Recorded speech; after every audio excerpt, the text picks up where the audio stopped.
Welcome to Learning English, a daily 30-minute program from the Voice of America. I'm Jonathan Evans. And I'm Ashley Thompson. This program is aimed at English learners, so we speak a little slower and we use words and phrases especially written for people learning English.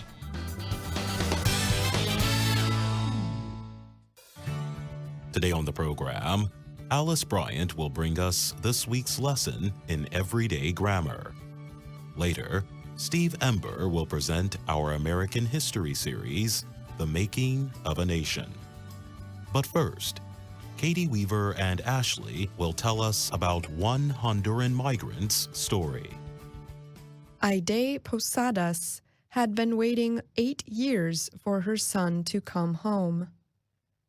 Wilmer Gerardo Núñez left Honduras for the United States in 2010. He was 35 years old. He left his home because of gang threats. Somewhere in Mexico, Núñez disappeared. Posadas told the Associated Press, "I am between a rock and a hard place. I know nothing about my son, whether he's dead or alive." The AP found that almost 4,000 Latin American migrants have died or gone missing along the same route in the past 4 years.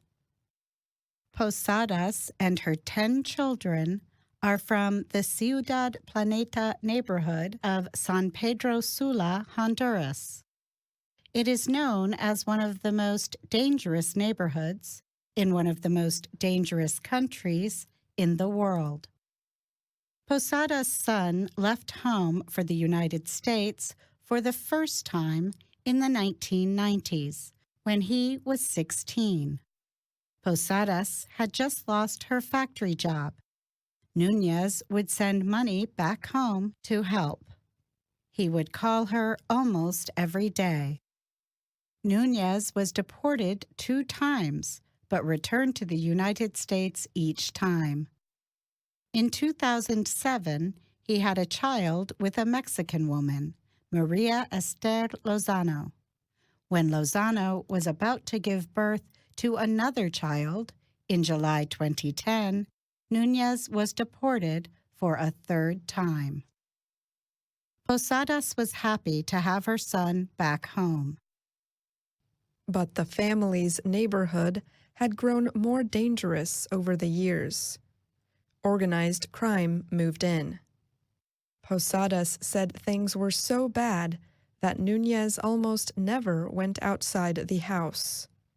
He told his mom that he was afraid and that he wanted to go back to California to meet his new daughter. After just a few days in San Pedro Sula, and after a possible threat from gang members, Núñez left earlier than he planned. In the past, Núñez had crossed into the U.S. at the border in California. But this time, he had an injured foot. He planned to cross at the border in Texas. The route is shorter, but also more dangerous. He let Lozano know about his plan. He called her on the phone almost every day, using the phone of the smuggler taking the migrant group across the border. About a week after leaving home, Núñez spoke with his mother for the last time. He asked her to pray that everything would turn out well. A day later, he called Lozano. He seemed calm and happy. The group made it to Piedras Negras, across from the Texas town of Eagle Pass. Lozano was told to wait for a phone call. Then she could pay the smuggler half the money, about $3,000. Then she needed to wait for another call from Núñez's sister to confirm his safe arrival before paying the remaining $3,000. The calls never came. Lozano never heard from Núñez. The smuggler told her they were still waiting to cross. Then the phone went unanswered. Another week went by. Then Posadas saw on television news that authorities had found the bodies of 72 migrants on a large farm in San Fernando, Mexico, across the border from Texas. An investigation found that drug gang members had stopped 2 large trucks filled with migrants in northern Mexico. The migrants were taken to the farm and asked to join the gang. Only one of the migrants agreed. The rest were blindfolded, tied up, and shot dead. Among the identified victims were 2 neighbors who had left with Núñez. But there was no sign of Núñez. Núñez's father offered his genetic material to be compared with the unidentified bodies, but still Núñez was not found. Posadas and Lozano began looking for Núñez in prisons, holding centers, and hospitals. They contacted Mexican, Honduran, and Ecuadorian authorities many times, yet they still found nothing. After years of searching, Posadas thought that she would never find an answer to what happened to her son. The official report on the mass killing on the San Fernando farm stated that body number 63 was a male with body art, including a tattoo of Núñez's son's name. The report also noted the body was found with a Honduran driver's license with the name Wilmer Gerardo Núñez Posadas on it. I'm Katie Weaver.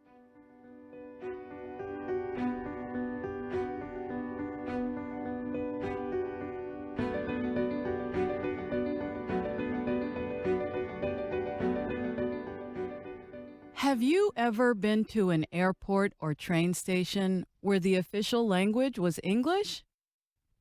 What was your experience? Easy, difficult, or in between? Today, we will explore some common phrasal verbs that can be useful as you travel to or through English-speaking places. A phrasal verb is made of 2 or more words, a verb plus a preposition or adverb, or both. Together, the words get a new meaning. For example, the phrasal verb get in means to arrive at a place. Listen to 2 friends talk about a recent trip. There are 6 travel-related phrasal verbs. Try to find them and think about their meanings. Hey, how was your trip?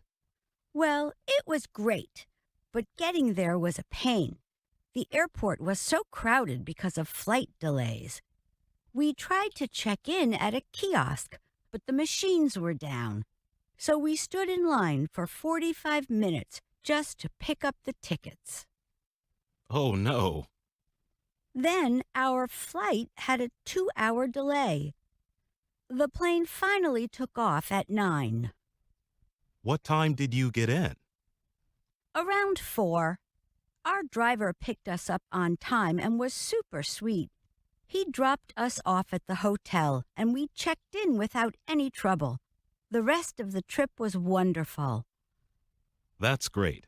I'm looking forward to my next big trip. Did you find all 6 of the verbs? Before we look at each, here are some good things to know. Phrasal verbs in English are either transitive or intransitive. A transitive verb needs a direct object to express a complete thought. A direct object is a person or thing that receives the action of the verb.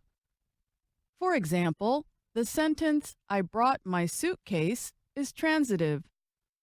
The words "I brought" do not make a complete thought without the direct object, my suitcase. An intransitive verb does not need a direct object to express a complete thought. For example, I can say the plane landed and it makes perfect sense. Phrasal verbs can be separable or inseparable. But what does that mean? If a phrasal verb is separable, the direct object may appear in the middle of the verb. If it's inseparable, the direct object must come after. I'll show you what that means today. Transitive or not, separable or not, it sounds complex, but it's very simple, as you'll see and hear shortly. Our first verb is check in. Like many phrasal verbs, check in has more than one meaning. The one we are exploring today is intransitive. It gets no direct object. Listen again to how it was used. We tried to check in at a kiosk, but the machines were down. The speaker also used it about the hotel. And we checked in without any trouble. To check in means to report to someone when you arrive at a place to let them know you are there. When we check in at a kiosk, the machine gives us a plane ticket. When we check in at a hotel, someone gives us a room key. A verb with very close meaning and usage is check into. We use it for hotels, hostels, Airbnbs, and the like. The difference is that check into must have a direct object, but it's inseparable. Have a listen. We checked into the hotel without any trouble. The direct object is the hotel. Next, you heard the verb pick up. It is transitive and separable. We used two of its meanings today. Here's the first. So we stood in line for 45 minutes just to pick up the tickets. It means to go somewhere to get something.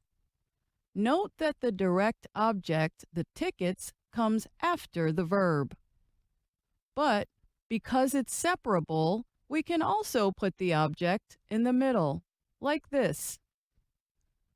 So we stood in line for 45 minutes just to pick the tickets up. You also heard the speaker say, Our driver picked us up on time and was super sweet.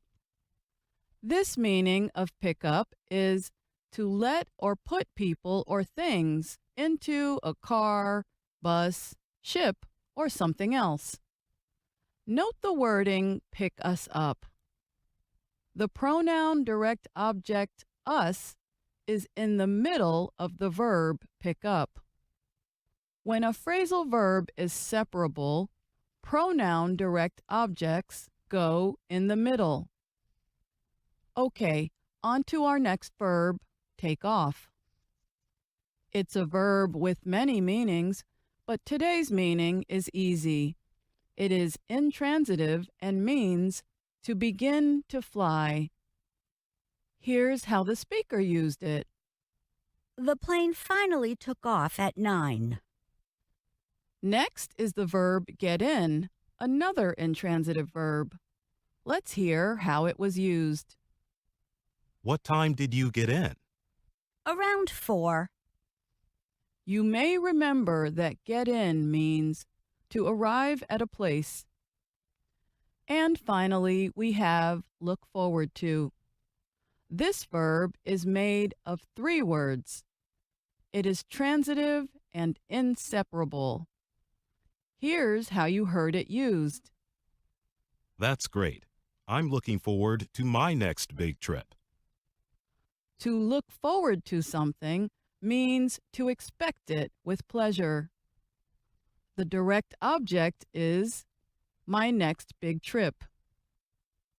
Join us next week for Part 2, Useful Travel Words and Phrases. We're looking forward to it. I'm Alice Bryant.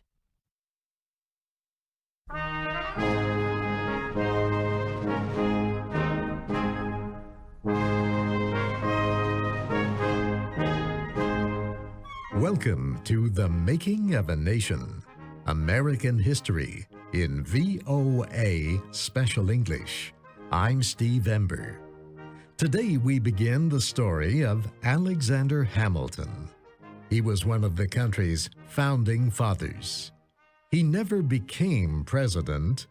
He did, however, become the country's first Secretary of the Treasury. At that time, the American government was very weak. It had many debts and no money. Many of the country's citizens did not support their own government. Many wondered if America would last. In a few years, however, there was a change.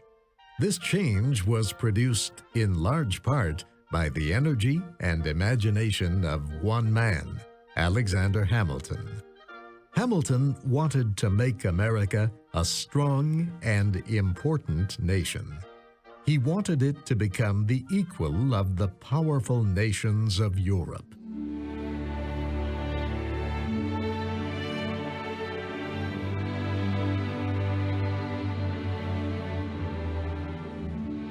There is much mystery about the early days of Alexander Hamilton.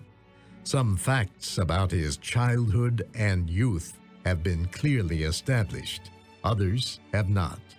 Historians think he was born around 1755 or 1757. His mother was the daughter of French Huguenots who had settled in the British West Indies. Her name was Rachel Lavien. Historians are not sure who his father was. One story says he may have been James Hamilton, a poor businessman from Scotland. Rachel Lavien lived with him after she left her husband. One thing is certain. His mother died when he was 11 years old. When she died, friends of the family found work for the boy on the island of St. Croix, then called Santa Cruz, in the Virgin Islands. He became an assistant bookkeeper and learned how to keep financial records. Young Alexander was not like the other children. Other children played games. He talked about becoming a political leader in the North American colonies. He read every book that was given to him in English, French, Latin, and Greek. At a young age, he learned a great deal about business and economics, and he developed an ability to communicate ideas clearly and powerfully. He showed great talents as a writer, very observant, and gained notice when he wrote an account of a local hurricane, which was picked up by the local press. Valerie Paley is a historian at the New York Historical Society. She says Hamilton's writing was so good that his boss and some other people decided to help him get a good education. They gave him money so he could attend a college in New York City. The boy's plan was to study medicine and return to St. Croix as a doctor. But he never lived in the West Indies again. At King's College in New York City, both teachers and students were surprised by Hamilton's intelligence and clear way of communicating. He often expressed his thinking about the problems of the American colonies. Hamilton was against British rule. He wrote a paper defending the colonists in the city of Boston who seized a British ship and threw its cargo of tea into the water. The protest over taxes became known as the Boston Tea Party. Valerie Paley of the New York Historical Society says Hamilton's upbringing may have influenced his views. some historians have argued that he was somewhat stateless. He was adrift. He was his own man. And in a way, there was something so passionately right for Hamilton in joining something as apparently important as the revolutionary cause. The year 1776 arrived. The 13 American colonies declared their independence from Britain. The declaration meant war. The American Revolution gave Hamilton the chance to show his abilities. He became part of a New York militia and fought in some important early battles. It was not long before Hamilton met the Commander-in-Chief of American forces, George Washington. General Washington recognized Hamilton's talents. He promoted Hamilton and invited him to become an aide. In that job, Hamilton wrote letters and reports for Washington. Hamilton had to use all his political and communication skills to get money and supplies for the Revolutionary Army. He asked the 13 state governments. He also asked the Congress, which had little political power at that time. He got almost no help from either. Hamilton came to believe firmly that the American system of government was too weak and disorganized. Even so, historian Valerie Paley says Hamilton became one of the most important people on George Washington's staff. Hamilton had never had a father, of course, that he knew or knew well, so there was something very, very loyal and very, very trusting about the relationship between the men.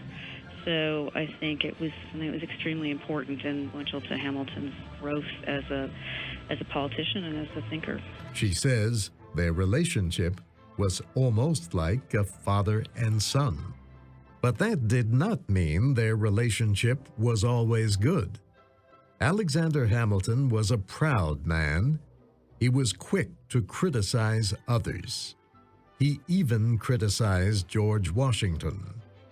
Once, during the war, Hamilton was late to a meeting with the general. Washington protested. Hamilton resigned. For the next 8 years, Hamilton was very busy. He led troops in some of the last battles of the American Revolution. He became a lawyer. He founded the Bank of New York, one of the very first banks in the country. He helped save his old school, King's College, and turn it into what is now Columbia University. He was a delegate to the Constitutional Convention. He wrote some of the Federalist Papers, among the most famous documents in American history. Hamilton's defense of a strong central government persuaded many Americans to ratify the Constitution and establish a new system of government. Historian Valerie Paley says Hamilton had a visionary way of thinking about the world. He thought up, some would argue, the whole notion of what modern America is in terms of the way government works, in terms of finance, banking. He saw the importance of certain structures we take for granted before they even existed. All Hamilton needed was a way to make his ideas happen. George Washington gave Hamilton that power. When Washington became president, he forgot their disagreement during the war. He asked his former aide to become the country's first Secretary of the Treasury. The job would be difficult. The United States at that time was a financial basket case. Business historian John Steele Gordon wrote a book about Hamilton. There was no real money supply. In the colonial days, they had used a hodgepodge of coins from British and Spanish and Portuguese and what have you. It's a very chaotic system. In other words, there was no such thing yet as American money. John Steele Gordon says America also had to borrow heavily to pay for the Revolutionary War. The new nation was deeply in debt. It had to find ways to bring in money and pay what it owed. One way to get money was to borrow it. But no one wanted to lend money to the United States unless they were sure they would get it back. So the Congress asked Treasury Secretary Hamilton to write a report about how to build up the government's credit. Hamilton's report said the government must pay back the full amount of all its debts. This caused a dispute. Many of the debts were in the form of government notes. The notes promised to pay someone for supplying food, clothing, and weapons to the rebel army. Some promised to pay soldiers for joining the army. The notes, however, were really worth nothing. The wartime Congress had no money. People who got them lost hope of ever getting repaid, so they sold them to anyone willing to pay even part of the value. Hamilton's plan would repay the full value of the notes to those who owned them last. Hamilton believed that those who bought the notes had a right to earn money from them. He said these men took a chance that the worthless notes would be worth something someday. Congressman James Madison of Virginia protested. He said the people who bought the notes at low cost should be paid, but not in full. Some of the money, he said, should go to those who got the notes in exchange for supplies or services. Madison made an emotional speech in Congress. He described the situation of former soldiers forced by hunger to sell their government notes for almost nothing. He noted that the Union was established to protect the people against such injustice. Hamilton answered that the purpose of his plan was greater than simply paying debts. He said it was a way to build up the nation's credit so it could borrow money more easily in the future. Many members of Congress felt sorry for the poor soldiers and their families. Yet they voted against Madison's proposal and supported Hamilton's plan. Still, to win support for his plan, Hamilton had to make a political deal with several congressmen. They would support his financial plan, but he had to use his influence to get the capital of the United States moved. At that time, the capital was in the north, in New York City. 2 congressmen from Virginia wanted it in the south, near their homes along the Potomac River. Several congressmen from Pennsylvania agreed, but they said the capital must first be moved to the city of Philadelphia in their state, and it must remain there for 10 years. Congress accepted this plan by a close vote. President Washington signed it into law. Hamilton was still a young man in his 30s, but he had already succeeded in remaking the country's economic policies, and he had established the country's permanent capital in Washington, D.C., the District of Columbia. He had also made some enemies. His next plan would create even more. And that's our program for today.